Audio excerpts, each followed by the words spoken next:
Greetings. Gurbakh Kelan here to help you understand why millions of farmers in India are protesting the newly enacted farm laws.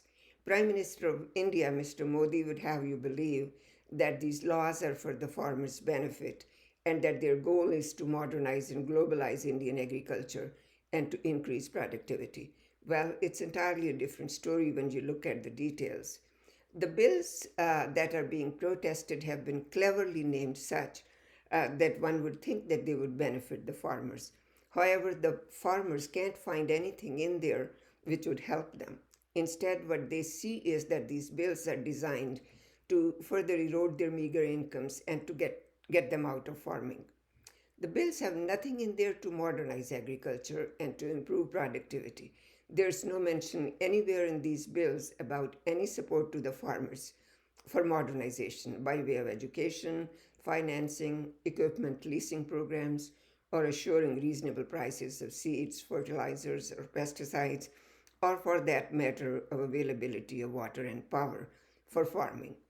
The bills don't touch import export tariffs, so they don't expand globalization of Indian farm produce beyond what's already in place. The traders and big industrial houses who have pushed for these bills don't want any trading or marketing restrictions or regulations. They don't want a minimum support price for farmers because then they can't pay any less. They don't want the Food Corporation of India to be in the business of buying agricultural produce like it has been for 60 years. They don't want to go through the transparent, regulated markets that the farmers have come to rely on. They want to be the only game in town. They don't want any reporting requirements either, which could show their buying and selling prices. They don't want to pay any state fees either.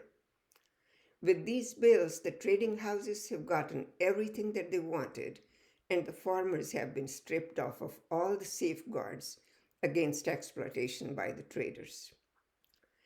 The farmers see that with no minimum support price, no transparent regulated markets, and Food Corporation of India no longer buying their produce, that they're doomed and they won't be able to survive in agriculture and won't be able to hold on to their lands.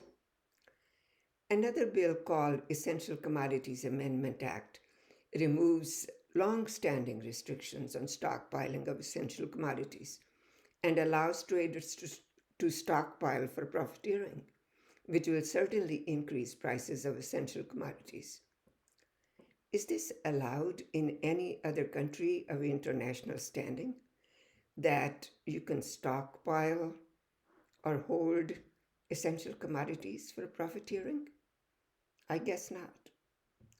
Lastly, the bill named as Farmers Protection and Empowerment Bill, commonly known as the Contract Farming Bill, does not even give the farmer the right to go to a court of law if the contract holder does not honor the contract or otherwise exploits the farmer by not giving a reasonable price. But at the same time, it imposes hefty penalties on the farmer for not complying with the contract. Indian farm size is very small and farmers are very poor, with majority of them owning less than 5 acres. They have no bargaining power vis-a-vis large trading houses with massive market power. Knowing that the poor farmers need cash right after harvest and have no ability to store their produce and wait for better prices, these traders would never give them a fair price. And here, Modi government is taking away all of the safeguards that had been put in place precisely for that reason. One of the goals of the new farm bills is to reduce dependence on agriculture by reducing the number of people engaged in farming. In India, more than 60% of the population is employed in agriculture, whereas that percentage is no more than 10 to 15% of population in developed countries. A humane way to reduce the number of people engaged in agriculture would be to provide education, training, and job opportunities to farmers' children so they could get non farming jobs and not come back to farming generation after generation. But the bills provide for no such plan. They are simply designed to get farmers out of farming by reducing their income at a time when there's record unemployment in the country. The farmers see that with these new laws, they will not be able to get fair prices from the trading houses. They fear that contract farming with no safeguards will put them at the mercy of the unscrupulous traders and industrial houses. They have come to understand that the government has unleashed a land grab plan by a handful of robber barons, which would turn them into bonded labor. Modi government, instead of addressing their concerns, is trying to subvert their peaceful protests by using heinous tactics, calling them foreign agents, separatists, and treating them as national security threat.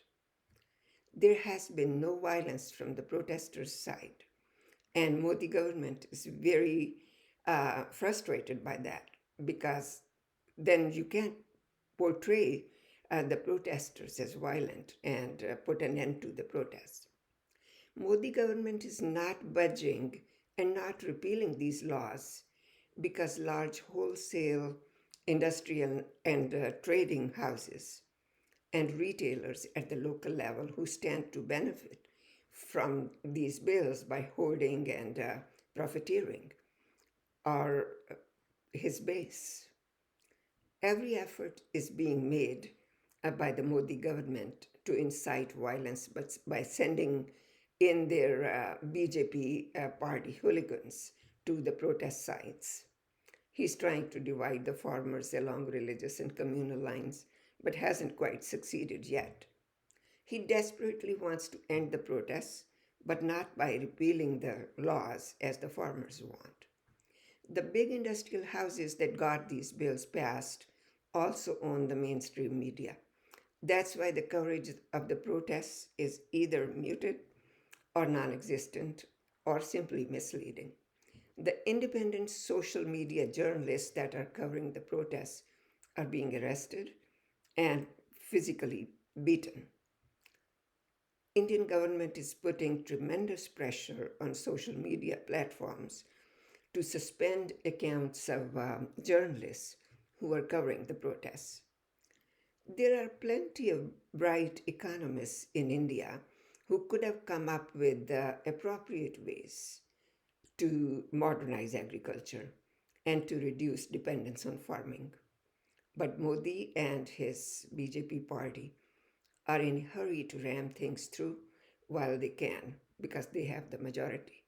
And they are doing this without much discussion and deliberation. The protests are entering a perilous stage as the Modi government's frustration is growing over not being able to stop the protests. There are numerous reports of protesters and even doctors attending them being brutally beaten.